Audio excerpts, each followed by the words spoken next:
Hola, de pronto me conoces por Somos Suyos o Somos Sos, como le dice todo el mundo. De pronto has visto por ahí algún video mío, me has visto en Instagram, has ido a alguna charla, curso, taller, retiro, congreso, pero no siempre fue así. Crecí en una familia nominalmente católica, aunque nadie practicaba la fe, y yo tampoco lo hice. Y por la mayor parte de mi vida me consideré agnóstica, feminista, pro aborto y luchaba por la liberación sexual de la mujer. Y este año cumplo 10 años de haber conocido a un hombre que me cambió la vida. Y quiero contarte cómo fue mi historia encontrando el amor.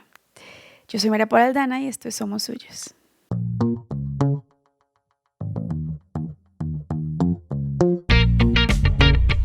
Bueno, si eres nuevo por acá, bienvenido. Si ya estabas, bienvenido de vuelta. Esta es nuestra familia, esto es Somos Suyos. Y este video va a ser un poquito diferente.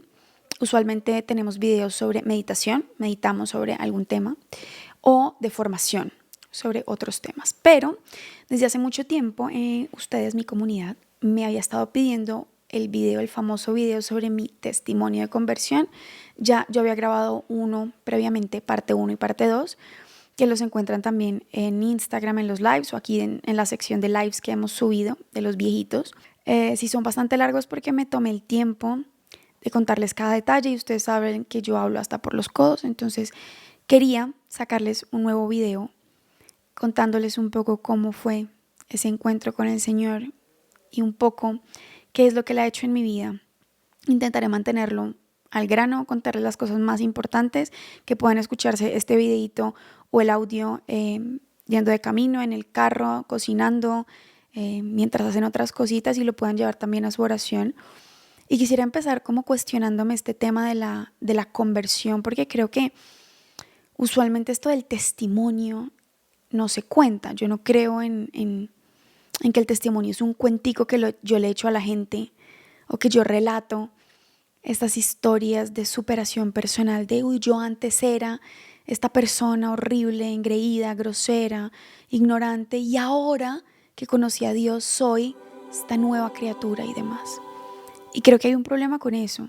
Eh, Creo primero que el testimonio se muestra. Yo puedo decir muchas cosas y yo puedo interpretar muchas cosas de lo que Dios ha hecho en mi vida, pero si al final no se ve, pues puedo estar contradiciendo mi relato de lo que Dios ha hecho en mí. Entonces creo que primero el testimonio se muestra, pero claramente creo que el Señor nos manda a dar testimonio, a proclamar lo que Él ha hecho en nuestras vidas. Pero creo que es un constante hacer. Yo creo que cuando empecé sí contaba por eso se los digo, esta historia de yo antes era y ahora soy. Y me di cuenta muy rápidamente y el Señor se encargó de mostrármelo en mis pecados, en mis caídas constantes, en volver a caer en cosas que jamás pensé que iba a volver a caer, en encontrarme en situaciones de mucha pobreza espiritual y moral, para darme cuenta que yo sigo siendo la misma y en muchos casos peor, que sigo siendo capaz de hacer lo mismo que hacía antes y cosas peores, pero que Él sigue caminando conmigo y que Él sí ha puesto un plan distinto en mi corazón, el plan que tenía para mí desde que me creo. Y eso me mantiene, eso me ayuda a levantarme y eso me ayuda a seguir buscando dar testimonio de lo que Él sigue haciendo y seguirá haciendo en mí. Pero bueno, simplemente quería decirles eso, como no pretendo aquí contarles la historia de santidad de nadie. Hago este video porque creo firmemente que ver a Dios obrar en la vida de otros nos da esperanza, en que lo que hizo en otros lo hace también en ti. A que si no se ha rendido conmigo, tampoco se va a rendir contigo. A que si a mí, que no quería nada con Dios, que me consideraba la niña más atea del mundo, a veces decía que agnóstica, pero en la práctica nada que ver con Dios, si a mí me pudo llamar y me puede usar, ¿cómo no lo hará contigo? Entonces ese es el propósito de este video. Como les digo, lo intentaré hacer un poco directo. Y cómo será la dinámica, yo les voy a compartir dos partes del testimonio como lo había hecho en Instagram, pero la idea es que se las puedan escuchar en dos momentos diferentes. Y esta primera parte así medio charladita, yo estoy aquí con mi botellita de agua, es la 1 de la mañana ahora en este momento, y quiero hacerlo como en confianza con ustedes y contarles cómo fue mi encuentro, mi primer encuentro con Jesús antes de mi discernimiento vocacional. Y en el segundo video podemos hablar de qué fue para mí el discernimiento vocacional y todo lo que eso implicó, y más adelante en el testimonio se los contaré. Pero hoy vamos a ir al inicio. en el principio.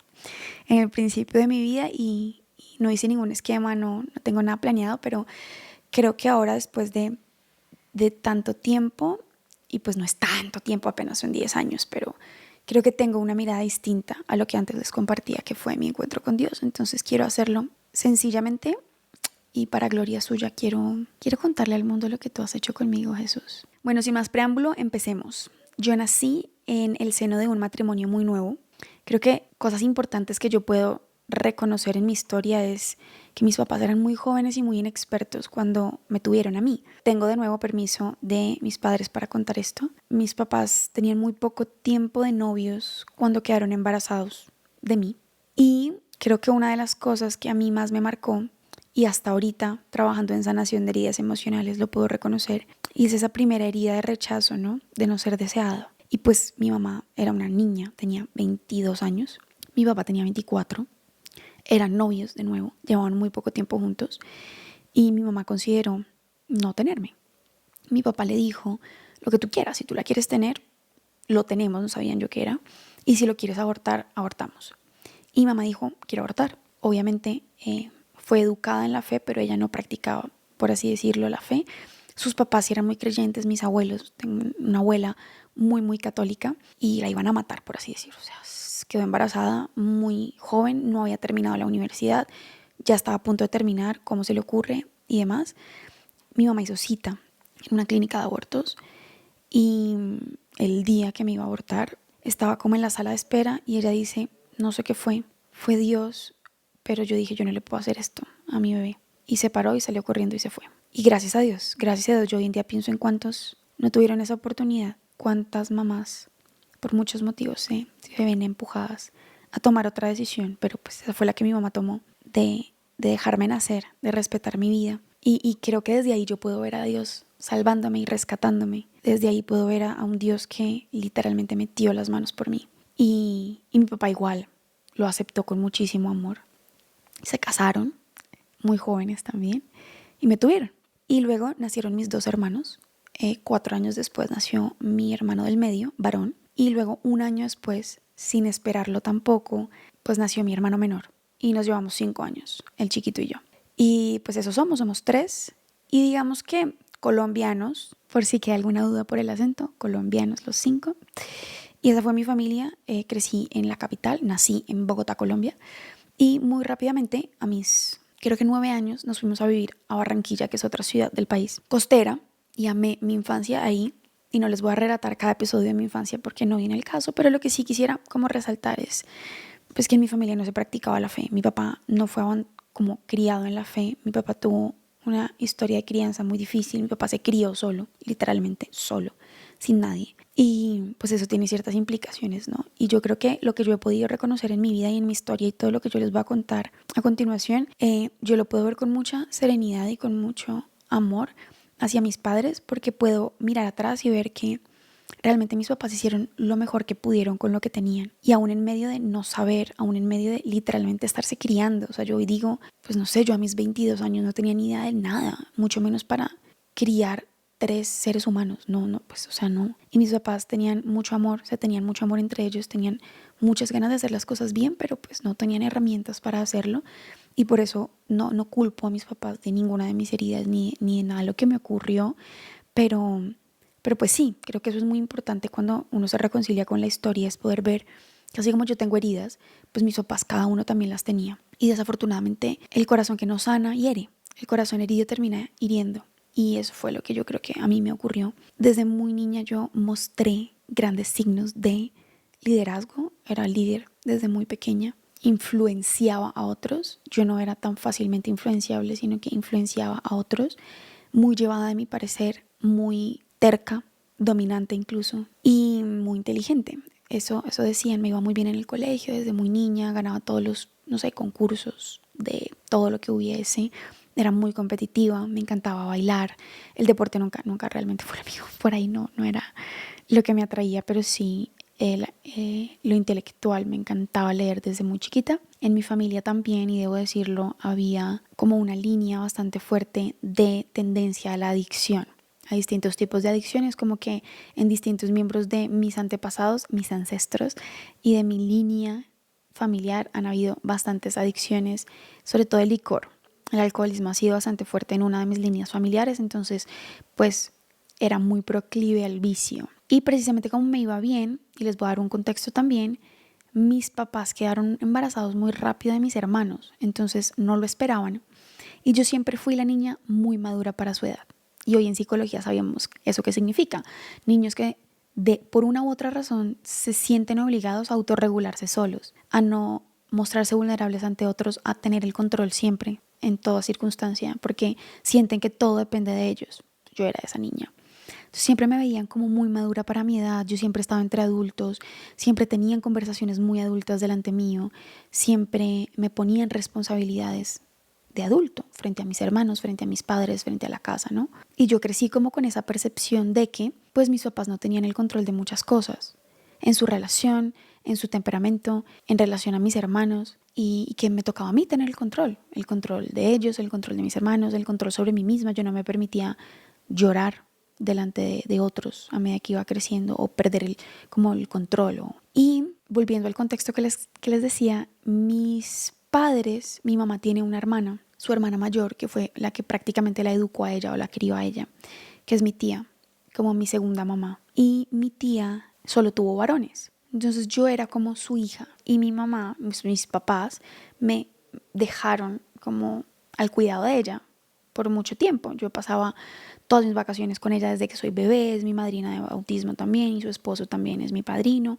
y prácticamente ellos me co-criaron con mis papás. O sea, mi crianza estuvo mitad del tiempo en mi casa y mitad del tiempo donde mis tíos y con mis primos. Y para mí ella era mi mamá. Y hoy en día yo puedo como reconocer ciertas cosas ahí como una falta de sentido de pertenencia. Mi tía tenía una posición social y económica mucho mayor que mi mamá, pues que mis papás.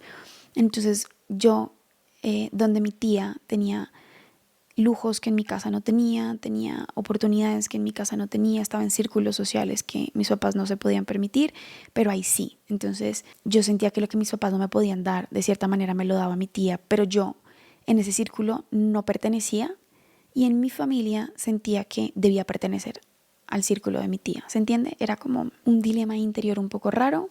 Y todo esto de nuevo se los cuento para que, no sé, ustedes puedan ir identificando cositas similares en su historia, si es que les ocurrió de forma diferente, que tengan alguna pauta ahí. Pero yo identifico como un sentido de falta de pertenencia bastante grande, como de identificación familiar muy grande. Pero además, como siempre, era esta niña juiciosa, que no llora, que, o sea, mis juegos de niña, me acuerdo, creo que lo he contado muchas veces, pero a mí no me gustaba ensuciarme, no me gustaba perder el control, ¿no? Entonces yo no me tiraba por el pasto y ni rodaba como lo hacía mi prima, que tenía una prima también con la que crecí, que ella se ensuciaba, se rompía los brazos, las piernas, se dañaba el pelo. Yo no, yo era pulcra, que nada se me ensuciara, no me gustaba hacer deporte tampoco, no me gustaba ponerme en riesgo de ninguna manera. Entonces mis juegos era, yo jugaba a ser escritora, entonces me encerraba sola. También creo que tuve una infancia muy sola, porque estaba siempre entre adultos y me dejaban como, ella se sabe cuidar, ella sabe cómo hacer las cosas sola, ella no necesita de nadie. Y era muy juiciosa realmente. Y me entretenía solita, o bailaba sola frente al espejo por horas y horas y horas, o me imaginaba que era escritora y cogía muchas hojas. En esa época, ¿no? Todavía se reciclaba muchísimo porque pues no había computadores ni nada así. Entonces, o al menos en mi caso no era computador, era el 95, 96, yo con 3 años, cogía hojas reciclables y escribía muchas bolitas, pues dibujaba bolitas más bien y pasaba las hojas y yo me imaginaba que estaba escribiendo mis libros. Esos eran mis juegos, como leer La Sirenita, aprender a dibujar, cosas muy tranqui, de una niña muy tranqui. Y a medida que fui creciendo, empecé a notar muchísimo que los aplausos, las felicitaciones, el orgullo de todos los que me rodeaban, de mis tíos, de mis papás, era que yo pues era muy inteligente, que me iba muy bien y que era la mejor en lo que yo hiciera. Inconscientemente eso se empezó a convertir para mí como en el rasgo principal de mi identidad. Es decir, yo soy amada, valiosa en la medida en que sea la mejor en algo, en la medida en que dé resultado, en la medida en que me mantenga en control, que nunca manifieste que estoy triste, que nunca manifieste que algo me molesta, que nunca manifieste que estoy indignada con algo, que nunca manifieste que algo me duele. Sabes, que siempre sea lo que esperan de mí. Y eso cansa, yo creo que eso eventualmente termina cansando. tampoco tenía una muy buena relación con mis hermanos. Siento que era una niña muy independiente, pero al mismo tiempo no me gustaba que me molestaran y tenía pues 2 hermanos varones muy necios, inquietos, que me cogían las muñecas, que gritaban, que corrían y yo los repelía un poco y creo que también hice mucho daño como en la crianza de mis hermanos y en su sentido de pertenencia y de ser acogidos y de ser amados. No fui la mejor hermana mayor, la verdad. Y los gritaba, los golpeaba, los quitaba, los rechazaba, o sea, feo. Yo hoy lo veo y digo, qué triste eso, pero bueno. Y crecí también como en este dilema de estarme comparando con todos, porque claro, mis papás hicieron un esfuerzo muy grande por pagarme un colegio, siempre por pagarme los mejores colegios. Mis papás trabajaban, los dos son comunicadores sociales, periodistas, ambos. Escribía mi papá y trabajaba en radio, mi mamá trabajaba en televisión. Entonces, claro, trabajaban muy fuertemente mis papás para poder darnos lo mejor y para mi papá lo mejor era que nosotros tuviéramos lo que a él no le faltó. Y para mi mamá que tuviéramos lo mejor de lo mejor.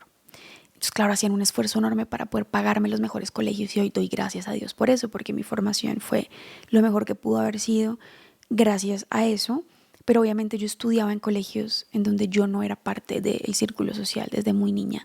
Pues mis papás no tenían el dinero que los papás de mis amigas tenían, yo no me podía permitir los lujos que mis amigas se podían permitir y siempre era como este sentimiento de inferioridad respecto a otros, pero como yo era la más inteligente, pero como yo era la más líder, pero como mis amigas por más dinero y por más lo que sea que tuvieran, siempre me estaban buscando a mí, de alguna manera eso se convirtió en mi seguridad, el poder mandar sobre otros, el poder marcar la pauta sobre otros y en ser la mejor, casi que en descrestar con mi inteligencia. Eso era para mí como lo único que me daba seguridad y me daba valía personal. Y voy a saltarme ya todo hasta la adolescencia porque no lo quiero hacer más largo de lo necesario, pero sí quiero contarles algo muy importante que tiene que ver con mi testimonio y es el tema de la sexualidad. Yo no sé muy bien y lo sigo poniendo en oración.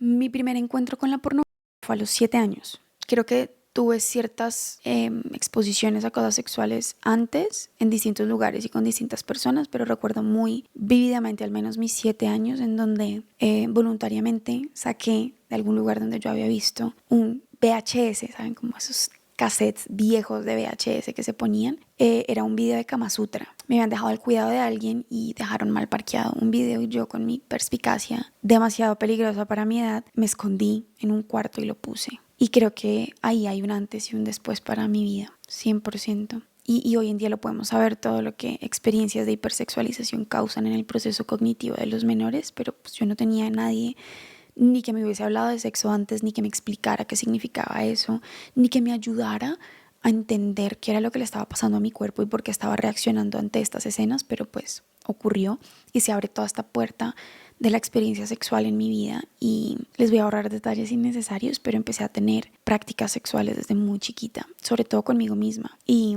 a mis 13 años yo ya practicaba la masturbación de forma compulsiva. A mis 17 años yo ya era adicta a la masturbación 100%. ¿Y por qué les digo adicta?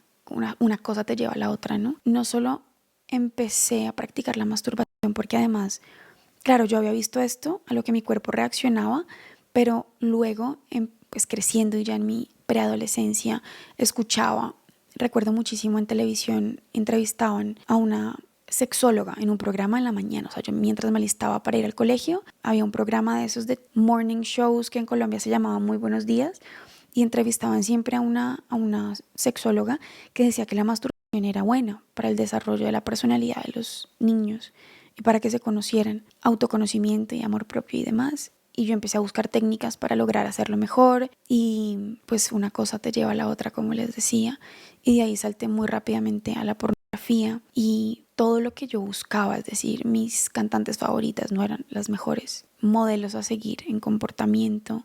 Era fanática de Lindsay Lohan y de Gossip Girl, en donde se normaliza un montón el sexo casual y acostarte con uno y acostarte con otro y masturbar, vibradores y demás, y cosas que no son adecuadas para una niña tan pequeña. Y creo que justamente empecé a relacionar muy rápidamente la experiencia del enamoramiento o el amar con el sexo. Entonces que todo a tu alrededor te lleva a eso, ¿no? Entonces, bueno, pero yo veía Rebelde y amaba todos estos shows y estos programas y estas películas en donde te venden este ideal del amor, pero no te enseñan a aspirar a un amor heroico de virtud y de entrega y de sacrificio, sino sentimientos, sentimentalismo de lo conozco y las maripositas en el estómago y hacemos el amor porque es parte de, ¿no? Pero no hay un compromiso, no hay matrimonio, no hay hijos, ¿no? Y recuerdo también que yo no crecí con el típico sueño de me quiero casar y quiero tener hijos. Yo no quería jugar a las muñecas de quiero tener un bebé y me sueño yo teniendo bebés. Mis sueños eran de poder y de dinero.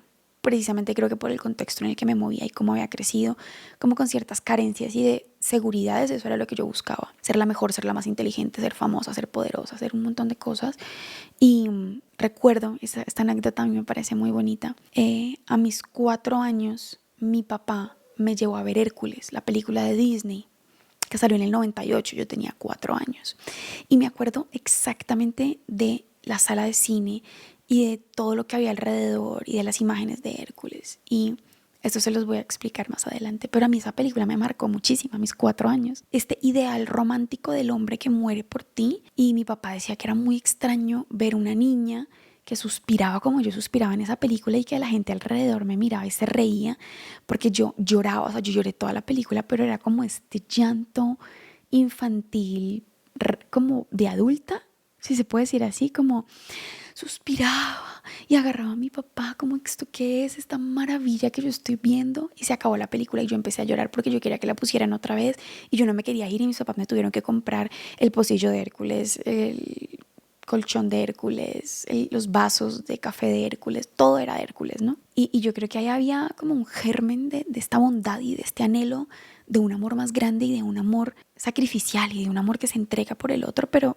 cuando eso no está encauzado bien y cuando tú no, sobre todo en tu hogar, tú no ves ejemplos de matrimonio así. Yo recuerdo vívidamente decir, yo no me quiero casar. Yo no tenía un modelo de matrimonio que yo dijera, uy, esto es lo que yo quiero, wow. Ni en mi familia cercana, ni en mi familia lejana, ni en los papás de mis amigos, ni en mis profesores, ni en los modelos a seguir que yo tenía decía, wow, esto es lo que yo quiero para mi vida. Nunca lo fue, nunca. Entonces, creo que, de nuevo, conectándolo con las experiencias de sexualidad, cuando tú no tienes sueños que estén fundamentados en la virtud y en donarte a los demás, y en un amor de disciplina y en un amor de entrega y en un amor que aprenda a sacrificarse y a ser dueño de sí, sino todo lo contrario, pues sí empiezas a construir una especie de proyecto de vida que no es. Y esto creo que es muy importante que lo diga. Yo no sé si yo lo había contado ya en un video, pero me voy a arriesgar a hacerlo y creo que es porque es necesario. Cuando yo empecé a consumir pornografía, muy rápidamente pasé de pornografía normal, pornografía hetero, a pornografía lésbica. No creo que necesite entrar en detalles, pero hay un punto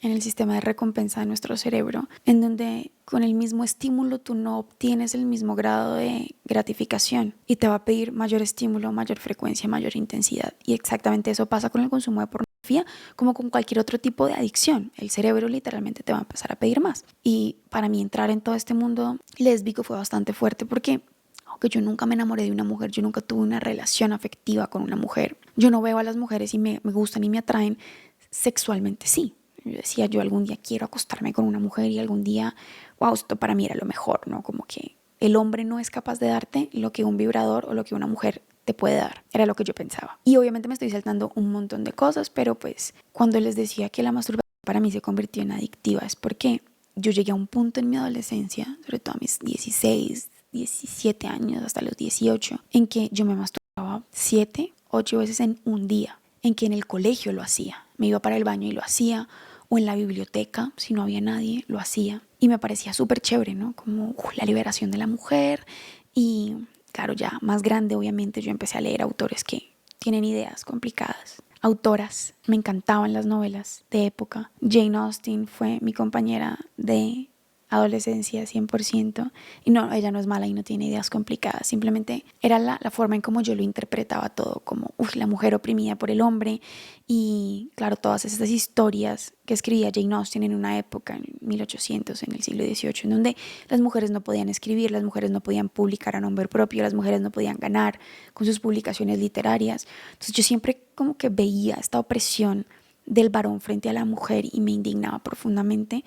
Y empecé a construir como este rompecabezas en donde el sexo era gran parte importantísima de la liberación de la mujer, y en donde el no casarse y el no tener hijos era parte de la liberación de la mujer, y en donde ser más que el varón y aplastar al varón de alguna manera con tu inteligencia, con tu físico, si yo era capaz de seducir a los hombres y de hacer que yo les gustara y luego decirles tú no me interesas, eso me daba cierta seguridad y me daba cierto sentido como de suficiencia. Y de nuevo me iba súper bien en el colegio, tenía bastantes amiguitos, y creo que hay varias cosas que a mí, o yo puedo como marcar sucesos que les puedo ir contando. Y creo que algo muy fuerte para mí es que cuando yo me voy de Barranquilla, mis papás me mandan a Bogotá, a la capital de nuevo, a graduarme porque nos íbamos a mudar. Y yo me devuelvo en décimo ya para terminar el último grado, que en Colombia es el grado 11 de bachillerato.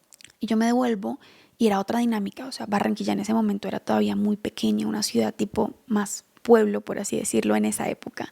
Y los niños sí éramos niños, o sea, a pesar de todo lo que yo hacía en mi vida personal, habían cosas que todavía estaban mal vistas, habían cosas que no eran muy normales. Y yo llego a un colegio en donde lo último que yo me imaginaba es que me fueran a hacer bullying. Yo nunca, no recuerdo haber sufrido de bullying antes de eso, pero ya en la adolescencia en donde tú pues, no sé, tenía 17 años y llegas a un lugar donde tú sientes que te van a acoger y que o sea, Barranquilla es muy acogedora y la gente es muy acogedora. Pues aquí no. Y sí viví 2 años muy fuertes de bullying, por así decirlo, en donde me trataban mal, no me acogían en ningún grupo, se burlaban de mí, de mi forma de pensar, porque me la pasaba leyendo, porque me la pasaba en la biblioteca. De hecho, yo casi no tenía amigas. Hablaba como con 2 niñas en todo el colegio. Almorzaba con la bibliotecaria, imagínense, porque no encontré como un lugar de acogida. Y ese tiempo fue bastante duro para mí. Hasta ese momento yo nunca había tenido un novio. Disfrutaba muchísimo de hacer que los niños se sintieran atraídos hacia mí, pero yo no.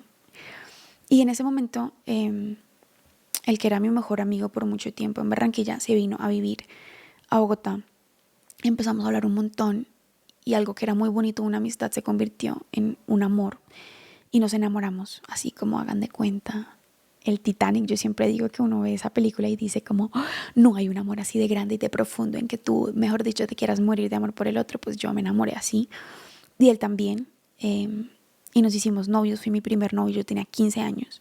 De hecho, sí, yo llegué a los 15 años a 16 años tenía yo cuando me mudé de Barranquilla a Bogotá y entré de 16 años al colegio y me gradué de 17. Y entonces, pues claro, yo no tenía amigos. Cada vez que yo iba al colegio, de verdad, para mí era un infierno. Yo me sentía sola, me sentía rechazada, me sentía mal.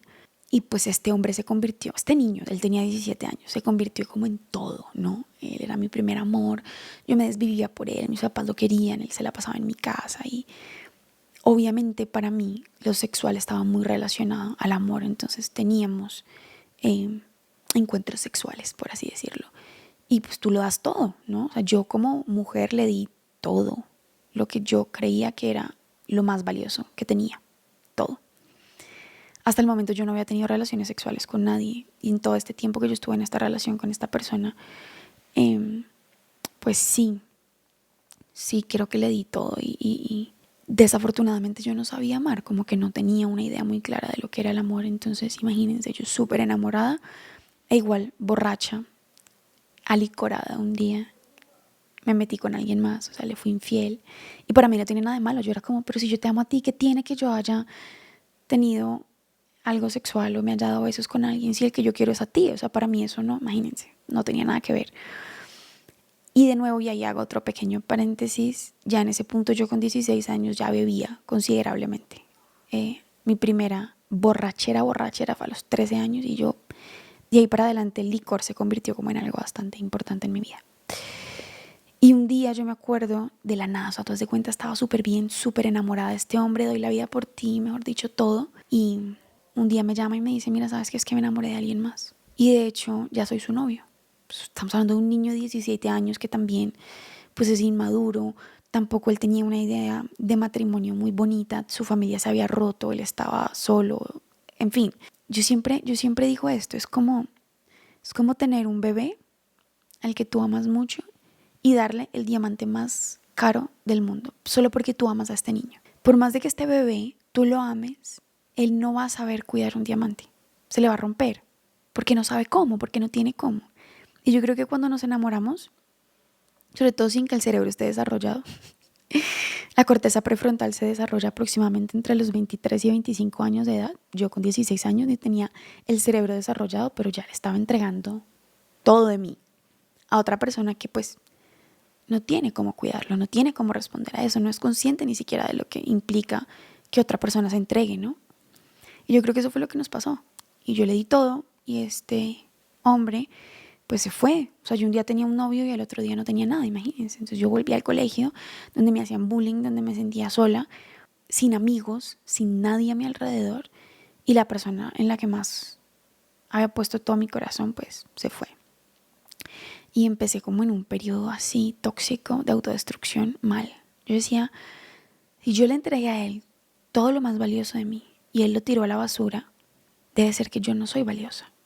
Fue lo que inconscientemente pensé. Yo nunca dije esas palabras, yo nunca las pensé ni siquiera.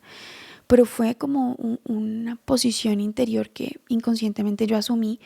Y yo dije, bueno, si no soy valiosa, entonces vamos a comportarnos como alguien que no vale. Al final yo creo que tú con tus comportamientos y con tu forma de actuar reflejas en el mundo lo que crees de ti misma, sobre todo de ti mismo. Entonces yo empecé primero a mendigar muchísimo amor. Yo a ese hombre le rogué, lo llamé.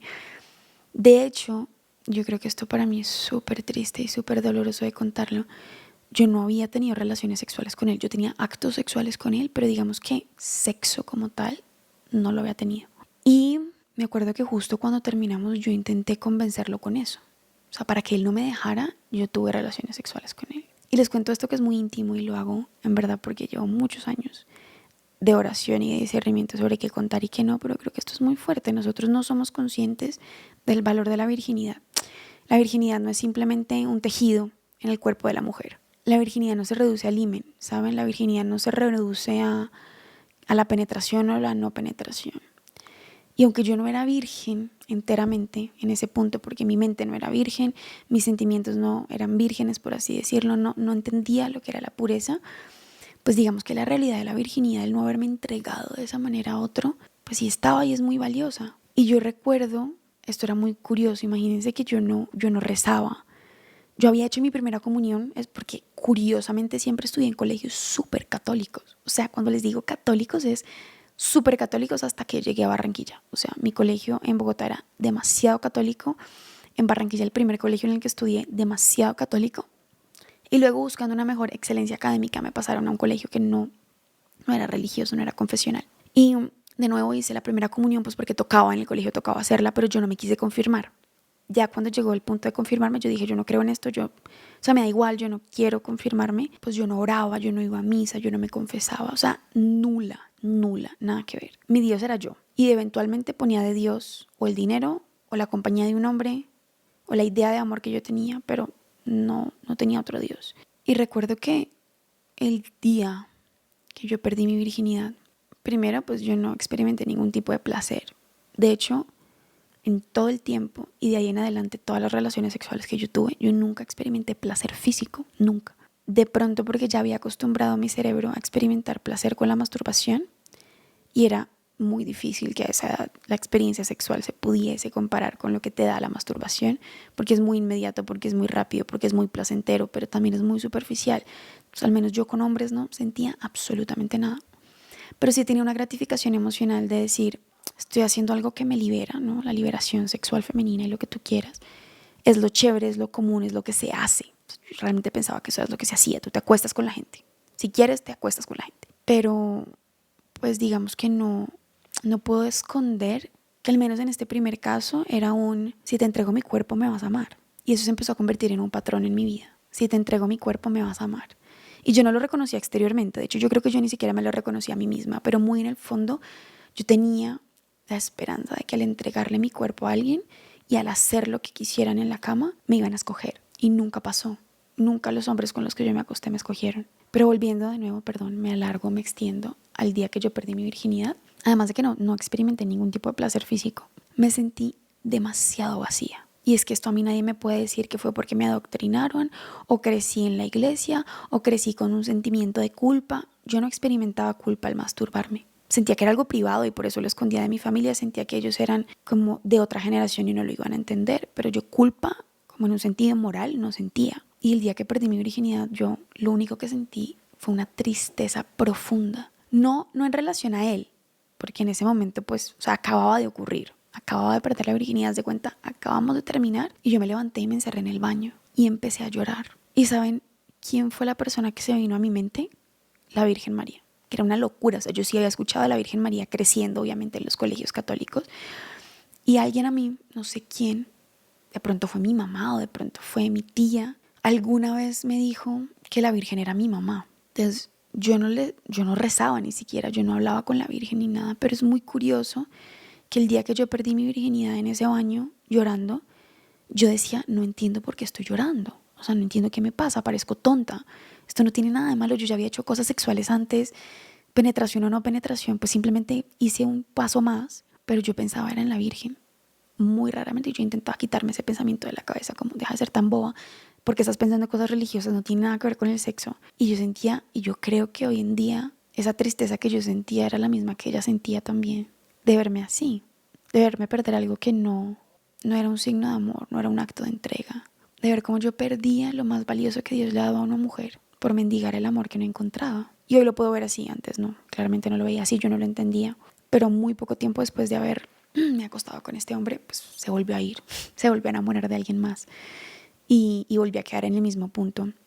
Y entré de nuevo como en este círculo autodestructivo que les contaba, en donde empecé a beber mucho más, empecé a rodearme de malas amistades, empecé a querer ser esta niña rebelde y era muy curioso porque yo tenía como esta doble vida, o sea, en el colegio me iba súper bien y era calladita y era juiciosa y hacía lo que tenía que hacer, pero con mis amigas era un desastre, o sea, ya en ese punto yo empecé a consumir drogas, como todo el mundo empiezas con un porro de marihuana, un cigarrillo de marihuana y vas avanzando y vas avanzando y vas avanzando, ¿no? Y eso fue exactamente lo que a mí me pasó, empecé a salir con alguien más un tiempo después y la misma dinámica. Si lo normal es tener sexo, voy a tener sexo contigo y de pronto si tengo sexo contigo, te vas a enamorar y nos vamos a casar o vamos a vivir juntos. Perdón, realmente yo no contemplaba lo de casarse, pero sí es como me vas a escoger, de alguna manera me vas a escoger. Y no pasaba. Y tampoco les voy a decir que yo me acosté con un montón de gente porque eso no sería decir la verdad, pero las personas con las que yo estuve, además de que sí puedo decir que estuve en situaciones muy traumáticas y que estuve en una situación bastante dolorosa, de la que creo que en este momento de mi vida no me siento lista para hablar y para contar, así como en un video de YouTube, por Dios, ¿no? Pero sí puedo decir que me puse en situaciones muy peligrosas para mí y que viví las consecuencias de eso, ¿no? Nada justifica un abuso y yo nunca voy a decir que algo justifique un abuso, pero me puse en situaciones que no debía ponerme, con compañías que no debía ponerme, en estado de alicoramiento y de drogas que no debía. Y creo que cada vez que yo estaba con alguien y eso me pasaba, una parte de mí se rompía, ¿no? Y yo no era muy consciente de eso, yo no entendía lo que eso me estaba haciendo, porque además, de nuevo, me intentaba decir a mí misma qué es lo que todo el mundo hace. Y recuerdo que después de esta ocasión en que a mí me pasa esta situación dolorosa, que les cuento, y le cuento a amiga, porque de nuevo esas amigas de ese momento pues no. Y recuerdo que yo le dije, esto acaba de pasarme y me siento mal. Y ella me miró y me dijo, en eso no se piensa. Y eso a mí me quedó muy marcado. Entonces cada vez que yo hacía algo que iba en contra de mi dignidad, yo decía, en esto no se piensa, en esto no se piensa, esto es lo que todo el mundo hace, esto es normal. Y si te sientes mal, eso se te pasa. Un traguito más, una pepita más, un logro más en tu vida y esto se pasa. Y así me graduó del colegio, en ese estado de cosas me graduó del colegio, tomo la decisión de entrar a estudiar Derecho. Esto se nos está alargando demasiado, Dios. Tomo la decisión de entrar a estudiar Derecho porque pues fue lo que le vi a mi tía hacer, a mi tío hacer, a mis primos hacer. Para mí era no solamente era el camino hacia el éxito, realmente era algo que me gustaba mucho y creo yo que era muy buena haciéndolo.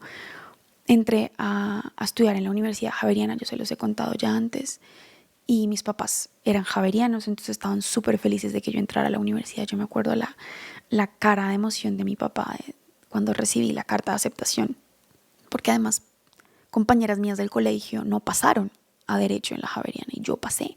Mi papá estaba, mejor dicho, más que orgulloso y emocionado por mí. Y entro yo desde primer semestre entré a trabajar en la firma de uno de mis profesores que era súper conocido y súper importante y me iba muy, muy bien. Yo pasaba materias enteras en 5, era como la nota más alta. Entonces mis compañeros me conocían de alguna manera porque era muy inteligente y de nuevo eso se convirtió como en mi signo o mi valor mi identidad era el ser inteligente, el vestirme bien, el creerme bonita, el vestirme de marca y estar siempre bien presentada. Y también, al mismo tiempo, ser la más liberal, la más progre, la que más hablaba de sexo, la que más... Y para resumirles esto, yo en ese punto ya de cumpleaños mis amigas me regalaban vibradores. Le enseñaba a mis amigas cómo perder la virginidad, cómo practicar sexo oral, cómo tantas cosas. Mis amigos hombres me pedían recomendaciones de los videos porno que más me gustaran, o de mis actrices porno favoritas, o de mis actores porno favoritos. Entonces, para mí, creo que la sexualidad siempre tuvo algo muy fuerte, como una fuerza muy grande en mi vida. El placer, en todas sus formas, de alguna manera me hacía sentir. ¿Qué me hacía sentir? Esa es una gran pregunta. Creo que el placer de ser la mejor, el placer de que me admiraran, el placer de que quisieran ser como yo, el placer de que se quisieran acostar conmigo, el placer sexual de la masturbación, el placer del alcohol y de irme de fiesta, el placer de poder soltar el control y drogarme, el placer en mi corazón se confundía con amor, como un sentido de valía. El placer me hacía sentir que no tenía que tener el control siempre. Y creo que eso puede pasarnos a muchos. Y en la universidad sí tuve 2 grandes amigas, que por fin ahí encontré un lugar donde era acogida y ya no era como el desastre que había vivido en el colegio, socialmente hablando. Tenía bastantes amigos, amigas. Y llegamos y creo que me he saltado muchas cosas, pero este video ya está muy largo, a 3er semestre. Estaba yo en 2º año de Derecho, me iba muy bien de nuevo. Sí, yo sé que la gente dice que algo me faltaba, pero sí, a mí algo me faltaba, solo que yo no era como tan consciente. Hay muchas personas que dicen, yo lejos de Dios sufrí, yo lejos de Dios la pasé mal. Y claro, yo sufría mucho las consecuencias de la vida que estaba llevando y del vacío y de la vanidad y de la superficialidad y del desorden sexual, pero yo no lo sentía sensiblemente. Es decir, yo ignoraba todas las consecuencias emocionales de lo que eso me estaba haciendo y para mí yo tenía una gran vida. Antes de entrar a la universidad ese semestre yo me fui de viaje con una prima y estábamos en la playa una noche. Yo estaba muy drogada y muy ebria, muy embriagada. O sea, me acuerdo de la mitad de ese viaje. Y mi prima me dice, oye, mi mamá montó un grupo de oración en la casa. Ella y yo vivíamos al frente. O sea, yo tenía que cruzar la calle para llegar a la casa de ella. Y me dice, mi mamá está haciendo un grupo de oración, ¿por qué no vas? Y yo hasta ese momento como que lo había probado todo, ¿no? O sea, yo me había cuestionado si Dios existía, a veces decía que no, a veces decía que sí, pero al mismo tiempo creía en la Virgen, o sea, la Virgen y yo estamos bien, pero a veces cuando pensaba en Dios yo decía, pues Dios y yo estamos bien, ¿no? O sea, yo crecí católica y pues no le veo nada de malo, excepto si tú me hablas de moral y excepto si tú me hablas del rol de la mujer y excepto del Papa y de la Iglesia como institución. Podía llegar a pensar a veces que Dios sí era Jesús y que la Virgen sí existía, pero muy rápidamente luego empezaba a leer otras cosas y era como, bueno, puede ser Buda, puede ser Siddhartha Gautama, puede ser Alá, puede ser Mahoma, puede ser, en fin, ¿no? Una presencia, puede ser una energía, una entidad de bien, tantas cosas que llegué a pensar, pero al final nada de eso que yo teorizaba tenía una implicación moral en mi vida, era demasiado superficial. Y cualquier cosa que se interpusiera entre placer y yo era un problema para mí. Entonces yo creía en un Dios que busca el bien, pero que no se mete en mi placer, ni en mi empoderamiento femenino, ni en lo que yo necesite hacer para sentirme suficiente.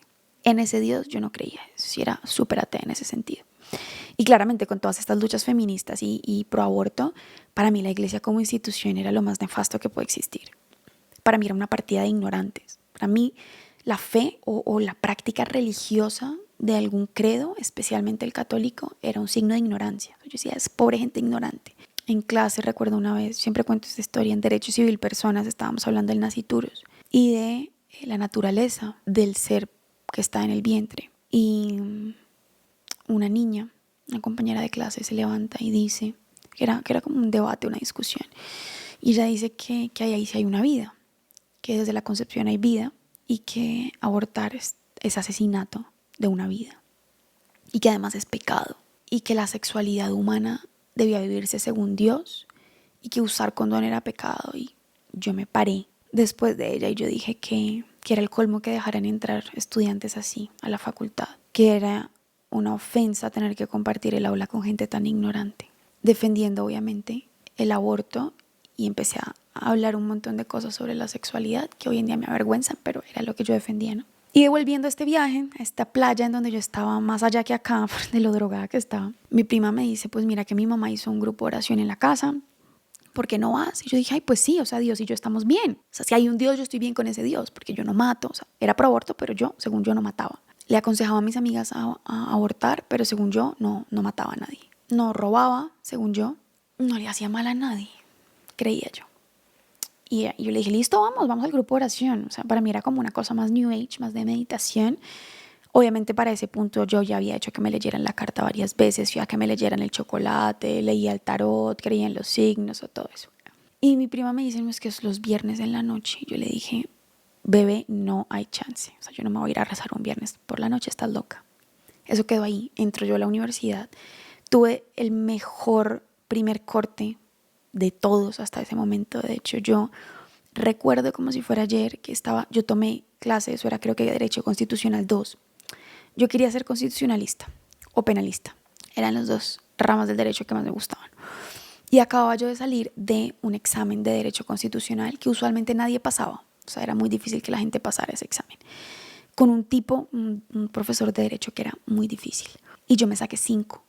Y la gente era toda, wow, se sacó 5 con 15 y no sé qué. Y yo salí con el examen casi que pegado acá. Levitaba yo por esa universidad. Y me entra una llamada de mi papá. Y yo creo que fue la llamada que me mató y al mismo tiempo me dio la vida. Y me dice mi papá casi llorando, yo había hecho un acuerdo de pago para poderte pagar el semestre. Y tú no lo sabías porque yo no te quería preocupar, pero no pude hacer el pago. No tengo dinero. Mi papá se había quedado sin trabajo hace un mes antes de eso. Creo que eso fue 2016. Hubo una crisis de petróleo y la empresa para la que mi papá trabajaba aquí en Colombia, que se llama Ecopetrol, despidió a mucha gente, entre esos a mi papá. Sí, imagínense el estatus de vida en el que en ese momento mi papá podía vivir y en el que nos movíamos nosotros, en un muy buen lugar, con una muy buena casa, con una muy buena camioneta, pagándome una muy buena universidad. Pues de un día para otro ya no lo podía sostener porque vivíamos al día. O sea, él se gastaba todo su sueldo para que pudiésemos vivir como vivíamos. Pues si ya no hay sueldo, no hay cómo mantener ese estilo de vida. Y todo se fue en picada. Y me llama mi papá y me dice que me acaban de bajar las materias. O sea, yo acabo de salir de ese examen y me dice mi papá, hija, perdóname, te acaban de retirar las materias y no puedes seguir estudiando. A mí se me vino el mundo abajo. Sé que para otras personas no es así, pero ese era mi Dios. Mi Dios era mi carrera y lo que yo me proyectaba como una de las mejores abogadas. Mis profesores me decían, le doy 5 años desde que se gradúe para que llegue a la Corte Constitucional. O sea, me tenían una fe, pero bárbara. Yo no sé si hoy en día eso era real o no, pero era lo que me decían al menos. Y yo me lo creí, o sea, yo me creí que realmente yo iba a ser magistrada de la Corte Constitucional. Yo ya tenía un primo que había sido magistrado de la Corte Suprema y yo decía, si este man pudo, yo, ¿por qué no? Y ya no me iba a poder graduar con mis amigas. Mejor dicho, yo sentí que se me fue la vida. Muy rápidamente la economía en mi casa empezó a cambiar. Mis hermanos tuvieron que dejar de estudiar. También ellos estaban en el colegio. La situación en el matrimonio de mis papás se puso aún más tensa. Teníamos deudas y deudas y deudas y deudas y deudas. Y mi papá no conseguía trabajo y ¿saben? Como que literalmente todo se vino abajo, todo. Y yo me quedaba en mi casa y me drogaba en mi casa. O sea, cosas que yo antes no hacía. Para mí la droga era algo como social, ocasional. Tenía mi propio dealer. Empecé a salir con mi dealer para que me diera la droga gratis o me la diera al menos más barata. Y empecé a meter en mi casa cosas que yo, pues de nuevo, no hacía antes. Y creo que pues yo nunca sufrí de depresión, pero sí tuve un episodio depresivo en esa época porque yo no me quería levantar, yo no me imaginaba mi vida a futuro, o sea, yo estaba mal y empecé a contemplar no querer vivir. Nunca intenté nada, nunca tuve un intento suicida ni nada de eso, pero yo decía, imagínense, yo ni siquiera pensaba, ok, voy a poder trabajar o no. O sea, para mí era una vergüenza decir que no tenía dinero. De hecho, yo lo que le dije a mis amigas de la universidad fue, cambié de opinión, yo no quiero estudiar derecho. Pues no me creían, o sea, a esta niña le pasó algo. Y yo dejé de contestar el teléfono, me aislé de todo el mundo. Me daba vergüenza que mis amigas supieran que yo no tenía cómo pagar la universidad. Y en ese estado de cosas me escribe mi prima un día, justo un viernes, y me dice, hay grupo de oración, ¿por qué no vienes hoy? Y mi prima pues tampoco era muy devota, que digamos, ella era igual que yo, hacíamos de lo mismo, parejito, juntas, pero su mamá sí. y a ella le había gustado, como le parecía chévere el grupo de oración en su casa. Entonces yo recuerdo que ese viernes yo dije, pues el sexo no me ayuda, el dinero no dura, el licor no me ayuda, la droga no me ayuda. Si Dios existe, Dios me tiene que ayudar. Y de nuevo, ¿quién se vino a mi mente? La Virgen María, automáticamente. Y yo recuerdo que yo le dije a la Virgen, llévame al grupo de oración. Pues si tú existes y al final algo de esto es real, llévame al grupo de oración. Me arreglé como pude y crucé la calle y llegué a este grupo. Es un grupo que al día de hoy existe todavía en Bogotá, se llama Zoe, y tengo mucho que agradecerles, muchísimo. Y yo llegué a este grupo, pues toda la oración que yo había escuchado en mi vida hasta ese momento era pues la misa, a la que a veces mi tía me obligaba a ir en Barranquilla, pero pues yo no sabía lo que era orar, ¿saben? Como que la oración no era algo que tuviera como muy claro qué era o cómo se hacía ni nada.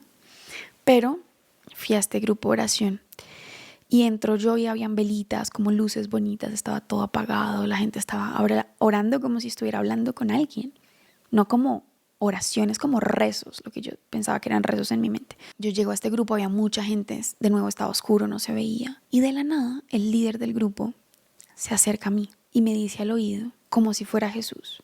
De contexto, es un grupo carismático y las personas que dirigen el grupo, y de hecho muchos dentro del grupo tienen carismas, tienen ciertos dones del Espíritu Santo. Y quiero hacer un paréntesis ahí rápido. Yo hoy en día, y por la experiencia que he tenido y por el camino espiritual, sobre todo después de haber pasado por un monasterio, que es parte del testimonio que vendrá más adelante, pues digamos que yo me alejé un poco de estas formas de espiritualidad tan carismáticas en donde todos son dones y todo es profecía y todo es, le empecé a coger un poco de recelo, se los confieso, y hoy en día le tengo mucho cuidado a esas cosas, como con prudencia, porque hay que saber discernir qué cosas sí vienen de Dios y qué cosas no. Pero yo creo en esto porque yo lo viví. Es decir, si yo no lo hubiera vivido, yo no lo creería, pero es que yo lo viví, yo no lo puedo desconocer. Yo llego a este grupo y esta persona que no me conoce, que no sabe que yo voy a ir, que no tiene ni idea de mi vida ni de mi historia, se me acerca y me dice al oído, ahí en la oscuridad, como si fuera Jesús, me empezó a hablar y me dijo, por fin llegaste, yo te estaba esperando, llevo esperándote mucho tiempo. Y me dijo cosas de mí que nadie sabía. Y al final me dijo, te amo como nadie te ha amado y te amo como nadie nunca te va a amar. Y se fue. ¿Y qué pensó María Paula en su mente súper racional? Este man es un brujo. Eso fue lo primero que yo pensé. O es un embaucador y no demora en pedirme plata. Y yo súper indignada en mi mente empecé a pensar, por eso es que esta gente es como es. Porque se aprovechan de la ignorancia y de la necesidad de la gente y le dan un discursito bonito. Y que esto le caería a cualquiera. O sea, cualquiera va y se cree esto. Y yo me quedé murmurando en mi interior, pero al mismo tiempo dije, uy, ojalá. Una parte de mí pensó, ojalá fuera cierto. Ojalá Dios existiera y ojalá Dios fuera Jesucristo y ojalá Dios me amara y ojalá todo lo que este brujo me dijo fuera verdad. De pronto yo no estaría tan triste. Y de repente me acordé de la Virgen María. Y yo no les voy a decir un viento y olor a rosas y escarcha cayó del cielo, absolutamente nada. Yo no vi nada, yo no sentí nada, pero experimenté una certeza casi que racional. Yo tuve la certeza de que la Virgen María estaba detrás mío con las manos acá, como presentándome. Era una certeza, o sea, es como si tú la tuvieras allá atrás. No la hueles, no la sientes, no la ves, no la tocas, pero yo tenía una certeza. Y por primera vez en mi vida yo me permití reconocer que yo necesitaba ayuda, que yo no me las sabía todas, que no tenía el control sobre mi vida. Y le dije a la Virgen, mira, si tú existes y si Dios es Jesús, o sea, si tu hijo es Jesús, fue lo que le dije. Y si lo que este Señor me acaba de decir es verdad, háblame. Porque si es verdad que Jesús me conoce y me ama, porque lo que a mí me quedó sonando fue ese te amo, y el deseo de que ese te amo fuera verdad. Si es verdad que Jesús me ama, háblame. Y todo eso yo se lo dije aquí en mi corazón, o sea, silencio absoluto. Y en ese instante, el líder del grupo de oración se devuelve y me dice al oído, mi madre, la Virgen María, me habla de ti. Creo que para mí ese momento sigue siendo algo que me sostiene hoy en día. Cuando pierdo la confianza, cuando pierdo la esperanza, cuando caigo, cuando siento que no puedo acercarme a Jesús o que no le creo a Jesús, esa certeza de que María le habla de mí. Pero obviamente yo en ese momento quedé en shock y empecé a llorar. Yo sentí como si hubiesen abierto una puerta, ni siquiera una puerta, una compuerta, como si hubiesen subido los muros de una compresa y todo el dolor, y toda la soledad y todo el abandono y todo el rechazo de mi mamá en el vientre, de los compañeritos que no me querían, de la gente para la que yo no tenía suficiente dinero, de mis amigos, de mi primer novio, de los hombres en mi vida que me usaron y me descartaron, y yo empecé a llorar como si no hubiera un mañana, o sea, y lloraba, lloraba, lloraba, yo no entendía por qué lloraba, pero lloraba un montón. Y para mí, no sé, yo llegué al grupo, a mi casa esa noche y yo decía, yo me metí algo, yo me drogué con algo ya demasiado fuerte, como así que yo hablé con la Virgen, yo no lo podía creer. Y empecé a ir al grupo de oración, empecé a ir todos los viernes al grupo de oración y empecé a conocer un poquito más de la fe, aunque yo pues, no conocía mucho en ese momento. Y fui haciéndolo poco a poco y ahí empezó todo un camino que me gustaría compartirles, los momentos que viví, los estados de mi proceso, por así decirlo, las cosas que aprendí, cómo terminé en un convento, cómo salí del convento, cómo encontré la teología del cuerpo, cómo hago lo que hago, qué he aprendido de lo que hago, cómo viví la sanación de mi sexualidad. Todo eso se los quiero contar en el siguiente video, que no puedo grabar ahora porque actualmente son las 2:24 de la mañana y yo tengo mucho trabajo mañana. Y nos vamos de misión a predicar fuera del país. Entonces necesito trabajar mucho, pero pues, ¿qué es lo que yo quiero con esto? Yo no quiero ni que la gente me vea y diga, wow, mejor dicho, Santa María Paula, que tuvo un camino único y nadie ha sido como ella y nadie se convirtió como ella. Eso no me interesa porque no es verdad. Lo que yo busco al compartirte esto y al abrir mi historia, porque, de nuevo, es terreno sagrado. Usualmente este tipo de cosas se comparten en espacios privados, en retiros y demás. Yo lo hago de forma pública, no cuento todo, no comparto todo. Esto no es ni la mitad de todo lo que yo podría contar y de las cosas que viví, pero si ya tienes un camino en Dios, si ya llevas tiempo caminando, lo hago para que recuerdes ese amor primero. Me sirve a mí, me ayuda mucho a recordar de dónde me sacó el Señor y cómo empezamos esa historia de amor juntos. Cómo empezó Él esta historia de amor conmigo, pero que te recuerde a ti, de dónde has salido, de dónde te sacaron, porque solo el corazón enamorado puede experimentar la gratitud y solo el corazón agradecido puede saberse amado y amar. Pero si no has tenido un encuentro con el Señor, si apenas estás saliendo de ahí, si estás lejísimos de Dios y no sabes cómo acercarte a Él, espero que el escuchar esto también te haga consciente de que aquel que me buscó a mí te busca a ti, de que aquel que me vio a mí tantas veces y tengo tantos recuerdos, de que aquel que estaba ahí mientras a mí me usaban, que estaba ahí mientras yo me dejaba usar, aquel que se quedó conmigo una noche entera en las escaleras de un edificio. Yo estaba desmayada, literalmente privada de la borrachera, sin zapatos, tirada en unas escaleras. Ese que se quedó ahí toda la noche conmigo cuidándome, que sufría mi dolor, que lloraba mi pecado, que padecía mi pecado, que me veía perdida, que me veía mendigar amor y que me siguió llamando y que permitió un momento de crisis y de tragedia y de mucha dificultad familiar, económica, de salud. Después de conocer a Dios en mi vida, todo empezó a empeorar literalmente. Porque la llegada de Jesús se dio en medio de crisis económica, crisis matrimonial, crisis de salud, crisis familiar, crisis social, crisis de amigos, crisis de universidad, crisis moral, depresión, drogas. Es decir, todo había llegado como a un punto de y como dice el Padre Pío, bendita crisis que te hizo mirar a Dios, bendita enfermedad, bendita ruptura, bendito dolor, bendito todo. Pero ese mismo que esperó el momento exacto en el que todos mis ídolos se fueron, porque el ídolo te obliga a servirle, pero el ídolo siempre te queda mal. Todos los ídolos siempre nos terminan destruyendo, frustrando, nunca te dan lo que te prometen. Y eso permitió Dios que yo perdiera mis ídolos, que me quedara sin piso, sin fundamento, para demostrarme, hey, yo soy el que soy, yo soy el único Dios verdadero. Tienes hambre, yo te sacio, quieres placer, te enseño a amar, te enseño un placer que no es de este mundo. Quieres amor, yo te amo. ¿Quieres saber cuánto vales? En vez de preguntárselo al mundo o al sexo o a los hombres, ven, yo te muestro cuánto vales. Ese que me perdonó lo imperdonable, ese que sigue estando aquí, que me sigue amando, que me sigue llamando, ese mismo hombre Dios, Dios hecho hombre, ha estado ahí en tus peores momentos y no se ha rendido conmigo y no se va a rendir contigo. Ese mismo Dios, papá, que aun cuando yo no lo veía me tomaba en sus brazos, que sufría por mí, que entregó a su hijo por mí, sufre por ti. ese mismo enamorado, Jesucristo, estuvo ahí cuando te golpearon, te abusaron, te desecharon, te abandonaron, te fueron infieles, te rompieron el corazón. En un rincón de una de esas experiencias de tu vida, Él estaba ahí y lloraba por ti, pero también te susurraba. Ven que aquí estoy, ven que hay un plan. Este no es el plan que tengo para ti, pero ven que hay un plan, ven que hay un camino, ven que yo puedo.